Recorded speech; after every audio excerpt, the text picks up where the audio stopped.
देखो गाइज, आज का जो टॉपिक है वो है मत्स्य पालन स्टार्टअप बैठक 2.0। इसी के बारे में समझेंगे, डिटेल समझेंगे। चलिए समझते हैं। देखिए, मत्स्य पालन, पशुपालन और डेयरी मंत्रालय के तहत मत्स्य पालन विभाग ने 8 मार्च 2025 को हैदराबाद के तेलंगाना में, यानी कि हैदराबाद तेलंगाना जो कि राज्य में है, मत्स्य पालन स्टार्टअप बैठक 2.0 का आयोजन किया। और इसका उद्घाटन केंद्रीय मत्स्य पालन पशुपालन मंत्रालय और पंचायती राज मंत्री राजीव रंजन सिंह ने किया। देखो, मत्स्य पालन विभाग ने मत्स्य पालन क्षेत्र में नवाचार को बढ़ावा देने के लिए स्टार्टअप बैठक 2.0 का आयोजन किया। और इस पहल के अंतर्गत विनिर्माण और संबंधित क्षेत्रों में स्टार्टअप को सहयोग देने के लिए फिशरीज स्टार्टअप ग्रैंड चैलेंज 2.0 की शुरुआत की गई थी। देखो, इस कार्यक्रम का जो उद्देश्य है मत्स्य पालन और जलीय कृषि में उद्यमशीलता और तकनीकी प्रगति और स्थिरता को बढ़ावा देना और उत्पादन और दक्षता को बढ़ाना है। फिशरीज स्टार्टअप ग्रैंड चैलेंज 2.0 के माध्यम से 10 विजेता स्टार्टअप को 1 करोड़ रुपए के वित्त पोषण के साथ साथ सहायता दिया जाएगा। प्रत्येक विजेता के प्रस्ताव को ICAR यानी कि केंद्रीय मत्स्य प्रौद्योगिकी संस्थान और राष्ट्रीय मत्स्य विकास बोर्ड यानी कि NFDB या फिर मत्स्य विभाग के तहत अन्य संबद्ध संस्थानों से पूर्णतः स्पष्ट रूपरेखा प्राप्त होगी। ये इनक्यूबेटर स्टार्टअप्स को सलाह देने, क्षमता निर्माण कार्यक्रम पेश करने और उन्हें अपने समाधानों को प्रभावी ढंग से लागू करने में मदद करने के लिए विनिर्माण बुनियादी ढांचे तक पहुंच प्रदान करने में महत्वपूर्ण भूमिका निभाएंगे।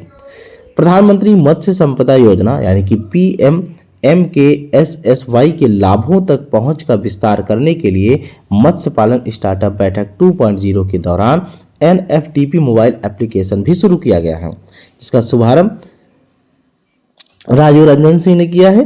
देखो, NFDP मोबाइल ऐप जो विकसित किया गया है और ये जो है गूगल प्ले स्टोर पर मिल जाएगा। और ये वो जो इस ऐप को उपयोगकर्ता क्या करेंगे, विशेष रूप से स्टार्टअप को विभिन्न मॉड्यूल नेविगेट करने और योजना लाभ को उठाने के लिए एक सहज इंटरफेस प्रदान करता है।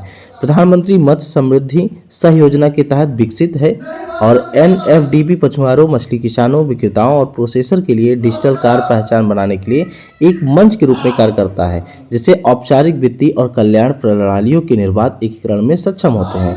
मोबाइल एप्लीकेशन विभिन्न सरकारी योजनाओं तक पहुंच को क्या बनाता है, सरल बनाता है और कई मॉड्यूल नेविगेट करने और योजना लाभों को लाभ उठाने के लिए उपयोगकर्ता के अनुकूल इंटरफेस को प्रदान करता है।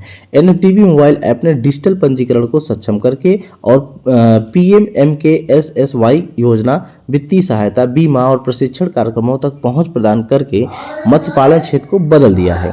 यह स्वयं पंजीकरण के लिए 100 रुपये और CSC के VLE के माध्यम से अगर पंजीकरण कराते हैं तो 76 रुपये प्रदान करता है। ये ऐप क्या करेगा, सहकारी समिति को मजबूत करता है और ट्रेसेबिलिटी को भी सुधार करता है और बाजार संपर्क को भी बढ़ाता है, जिससे 19 लाख से अधिक पंजीकृत उपयोगकर्ता लाभान्वित होते हैं। विशेष जागरूकता और पंजीकरण शिविर भागीदारी को बढ़ावा दे रहे हैं, जिससे यह पहल मत्स्य पालन क्षेत्र में डिजिटल समावेशन और वित्तीय सशक्तिकरण की दिशा में एक बड़ा कदम बन गई है।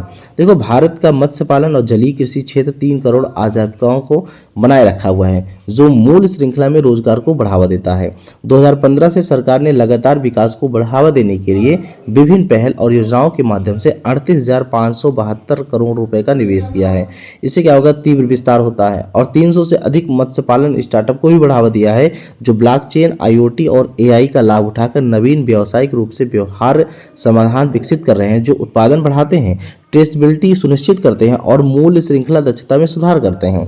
नवीन प्रौद्योगिकी समाधानों के माध्यम से मत्स्य पालन की मूल्य श्रृंखला चुनौतियों का समाधान करने के लिए समस्या विवरणों की एक सेट की पहचान की गई है, जो टिकाऊ स्रोतों से पौष्टिक और सस्ती जलीय कृषि फीड विकसित करने, AI संचालित सटीक खेती के माध्यम से जलीय कृषि स्थिरता को बढ़ाने, लचीले और समावेशी समुद्री भोजन आपूर्ति श्रृंखलाओं का निर्माण करने, समुद्री और भोजन उद्योग में मूल्य को अधिकतम करते हुए अपशिष्ट को कम करने और टिकाऊ मत्स्य पालन के लिए आधुनिक तकनीक के साथ पारंपरिक ज्ञान को एकीकृत करने पर ध्यान केंद्रित करते हैं।